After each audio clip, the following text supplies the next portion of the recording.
Welcome to success classes. मैं मिदाकर आप सभी का आज की इस वीडियो में बहुत बहुत स्वागत करता हूं। अभी काफ़ी सारे विद्यार्थियों के पेपर हो गए हैं। अभी काफ़ी पेपर बचे हुए हैं। साइंस का बचा हुआ है, सोशल साइंस का बचा हुआ है, संस्कृत का और एक और विषय है उसके हिंदी के भी बचे हुए हैं। अभी पेपर शायद 2-3 शिफ्ट में अभी होना बाकी है।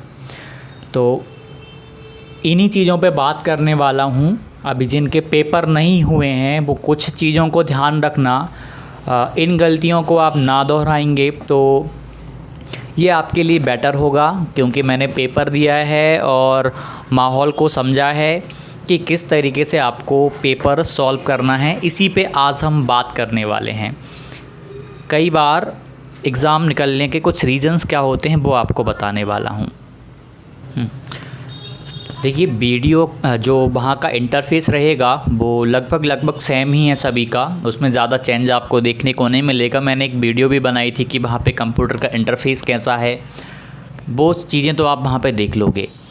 एक सबसे बड़ी गलती क्या होती है, अधिकतर विद्यार्थियों ने करी है, मैथ में ख़ास करके करी हुई है, कि यदि कोई सा क्वेश्चन नहीं बन रहा तो उसको वो पता है 2-3 बार पढ़ते रहते हैं, मतलब अपना टाइम बर्बाद करते रहते हैं।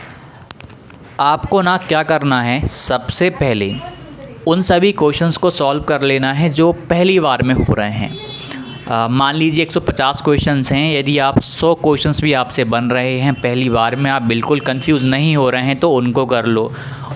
मतलब ये है कि आप ना 150वें क्वेश्चंस तक पहुंचो। देखिए, साइंस वालों के लिए मैं बता रहा हूँ स्पेशली, फिर सोशल साइंस वाले भी, मतलब सभी के लिए कॉमन है, लेकिन साइंस वालों के लिए स्पेशली बता रहा हूँ मैं।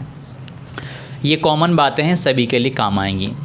तो यहाँ पर जैसे कि आप जब सॉल्व करने बैठें, कोई सा भी क्वेश्चन आ गया, आपको लग रहा है कि यार इसमें से या मतलब अभी कन्फ्यूज़न है, मतलब थोड़ा टाइम और देना पड़ेगा, फिर से पढ़ना पड़ेगा। यदि ऐसे कन्फ्यूजिंग क्वेश्चंस आपको मिले ना, आप उनको स्किप कर देना, आप लास्ट में ही टाइम देना।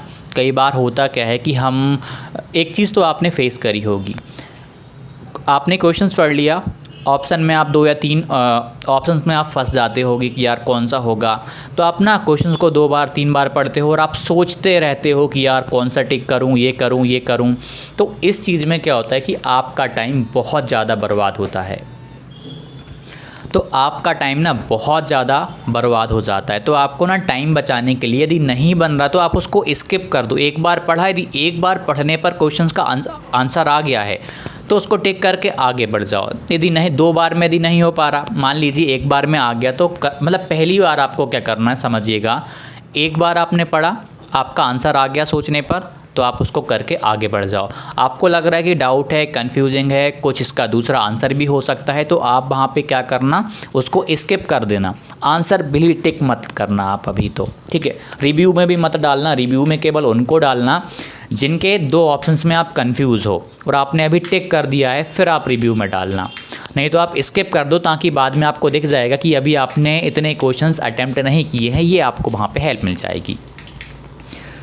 तो इस तरीके से आपको इंटरफेस का, देखो एक और चीज़ मैं आपको बता दूं, एक चीज़ आपको वहाँ पर राइट में आपको टाइम देखने को मिल जाएगा, और टाइम देखने के साथ साथ एक और चीज़ आपको वहाँ पे देखने को मिलेगी, नंबर ऑफ़ क्वेश्चंस अटेम्प्टेड। मतलब ऐसे क्वेश्चन जो आपने अटेम्प्ट कर लिए हैं या आपने आंसर्ड कर दिए हैं, आंसर दे दिए हैं, वो वाले क्वेश्चंस आपको देखने को मिलेंगे। लगभग ये मान लो, इससे आपको हेल्प हो जाएगी कि आपके अभी इतने क्वेश्चंस बचे हैं, आपको काउंट नहीं करना पड़ेगा वहाँ पे। जैसे कि मान लीजिए 120 क्वेश्चंस आपके आंसर्ड बता रहा है, तो आपके 30 क्वेश्चंस बचे हुए हैं। तो सबसे पहली चीज़ आपको यही अपने दिमाग में रखनी है कि पहली बार जिनका आंसर आपको 100% श्योरिटी के साथ पता है, आप उनको टिक करो, फिर आगे बढ़ो। मैथ में काफ़ी सारे लोगों ने ये गलती करी हुई है कि वो ना पूरे क्वेश्चंस कर ही नहीं पाए। 120 क्वेश्चंस हुए, उसके बाद पता चला कि अभी 30 क्वेश्चंस बचे हुए हैं मैथ के और टाइम नहीं है, तो बाद में उन्होंने तुक्का लगा दिया। उन क्वेश्चंस को भी तुक्का लगाना पड़ा जिनको वो यदि एक बार पढ़ लेते, करके देखते तो बन जाता। तो आप लोग ना जो पहली बार बहुत अच्छे से बन रहे हैं उनको तो आप करना, उसके बाद जो डाउट वाले हैं, कन्फ्यूजिंग, उनको आप बाद में कर लेना। मान लो उनमें आपने तुक्का भी लगाया, बाद में तो चल जाएगा, लेकिन आप एक जब आसान क्वेश्चंस को छोड़ते हो आखिरी में मजबूरी में टाइम की कमी की वजह से, तो उससे आपको ही नुकसान होगा। इसीलिए ना कई बार एक जो रणनीति होती है पेपर सॉल्व करने की, वो भी आपको वहाँ पे हेल्प करती है। मैथ में काफ़ी लोगों ने ये गलती कर दी है, टाइम को मैनेज नहीं कर पाए हैं, हर एक क्वेश्चंस को सॉल्व करने के पीछे लगे रहे। डिफ़िकल्ट था, हाँ बन जाता, 2-3 बार करते, टाइम देना पड़ता, 3-4 मिनट में वो आंसर आ जाता, लेकिन उन्होंने यहाँ पे तो चलो 4 मिनट दे दिए, लेकिन 4-4 मिनट करके बहुत सारा टाइम बर्बाद कर दिया लेंदी क्वेश्चंस पे, और आखिरी में टाइम नहीं बचा। आखिरी में जैसे कि रीजनिंग थी, सिंपल रीजनिंग थी, कुछ कंप्यूटर के क्वेश्चंस थे, पेडागोजी थी, उसके लिए टाइम नहीं बचा, तो कम टाइम में जल्दी जल्दी पढ़ के उसको टिक करना पड़ा, तो नहीं हो पाया। तो इसीलिए ना आप लोग बहुत ही आराम से पेपर को आप करना। वैसे मैथ में ही ज़्यादा टाइम लगेगा और अदर सब्जेक्ट में इतना टाइम नहीं लगेगा, लेकिन फिर भी जो चीज़ें मैंने आपको बताई हैं उन पे थोड़ा सा ध्यान रखना। पेपर सॉल्व करने के तरीके को आप अपने हिसाब से देख लेना। एक सेकेंड, ठीक है। पेपर अच्छा जाएगा। और पेपर का लेवल कैसा आ रहा है, बहुत कठिन आ रहा है, नहीं आ रहा, ये भी काफ़ी लोग पूछ रहे हैं। पेपर ना 3 तरीके में है, इजी क्वेश्चंस भी हैं और मॉडरेट भी हैं और डिफ़िकल्ट क्वेश्चंस भी हैं। एक बात आपको बताता हूँ, यदि आपने पेपर सॉल्व करा, आप डिफ़िकल्ट क्वेश्चंस में ज़्यादा फंस रहे हो, आप उनको ही सॉल्व करने की कोशिश कर रहे हो, तो आप बाहर आके क्या बोलोगे कि पेपर बहुत डिफ़िकल्ट था, क्योंकि आपका जो दिमाग है ना वो फंसा हुआ है डिफ़िकल्ट क्वेश्चंस में, तो आप पेपर को डिफ़िकल्ट बोलोगे। कुछ लोगों के साथ क्या होता है, उनको आसान क्वेश्चंस देख करके बहुत बड़ा मज़ा आ जाता है कि यार बहुत सिंपल क्वेश्चन, तो उनके दिमाग में वो चीज़ घूमने लगती है और आकर बोलते हैं कि पेपर बहुत सिंपल था।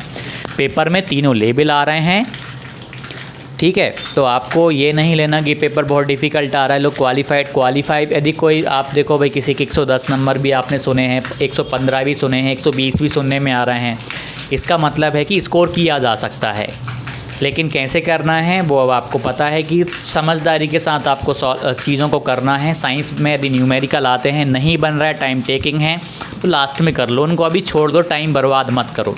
कई बार होता क्या है कि हम लोग करने लग जाते हैं, आधा हुआ, उसके बाद पता चलेगा कि ये हो पाएगा या नहीं हो। ऐसे क्वेश्चंस को आप ना अभी स्किप कर दो। यदि लेंदी आपको लग रहा है, न्यूमेरिकल बेसिक आ गया, फॉर्मूले में वैल्यू पुट करके आंसर आ रहा है, तो आप सॉल्व कर लो, नहीं तो आप उसे बाद में भी कर सकते हो, आपके पास टाइम बचेगा तो अपना टाइम बचाइए।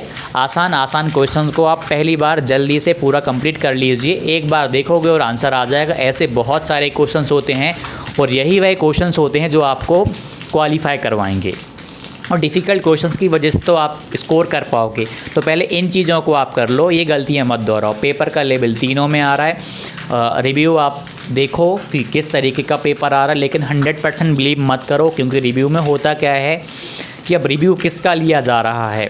120 वाले का लिया जाएगा तो आसान बोल देगा, 60 वाले का, 50 वाले का लिया जाएगा तो वो ये बोलेगा कि नहीं। और बहुत कम लोग क्वालिफाई हो रहे हैं, ये हकीकत है। कुछ रीजन्स उनके भी हैं कि पेपर में टाइम मैनेज नहीं कर पा रहे, बहुत सारी चीज़ें वहाँ पे उन्हें देखने को मिल रही हैं। मान लीजिए एक्सेप्ट में 50 लोगों ने पेपर दिया, 10 लोग क्वालिफाइड कर पाए, अब रिव्यू वाला पूछेगा उनसे कि कितने नंबर आए, तो भाई मतलब संभावना ज़्यादा यही है कि उसको डिस्क्वालीफाइड वाले ज़्यादा मिलेंगे। ऐसी संभावना ज़्यादा बंद है कि भाई डिस्क्वालीफाइड वाले तो बोलेंगे डिस्क्वालीफाइड, तो आपके मन में लगेगा ये सब लोग डिस्क्वालीफाई हो रहे हैं, कहीं मैं भी ना हो जाऊं। ऐसा आपको लगेगा कि पेपर डिफ़िकल्ट आ रहा होगा। तो इन चीज़ों से आप बचना। आप देखो रिव्यू अच्छे से समझो उनको, कुछ काम का कंटेंट चीज़ मिल रही है तो उसको आप अप्लाई करो, एग्ज़ाम अच्छे से दो। लेकिन 100% आप बिलीव मत करो कि यार मतलब ऐसा है पेपर बहुत ज़्यादा डिफ़िकल्ट है, बनेगा ही नहीं, फेल ही हो जाएंगे। नहीं, आपने मेहनत करी है तो निश्चित तौर पे आप एग्ज़ाम पास करेंगे। ठीक है, अभी चयन के बारे में मैं बाद में ही बताऊंगा, आप एक बार सभी क्वालिफाइड कर लीजिए, उसके बाद हम लोग मिलेंगे। मिलते हैं अगली वीडियो में। धन्यवाद।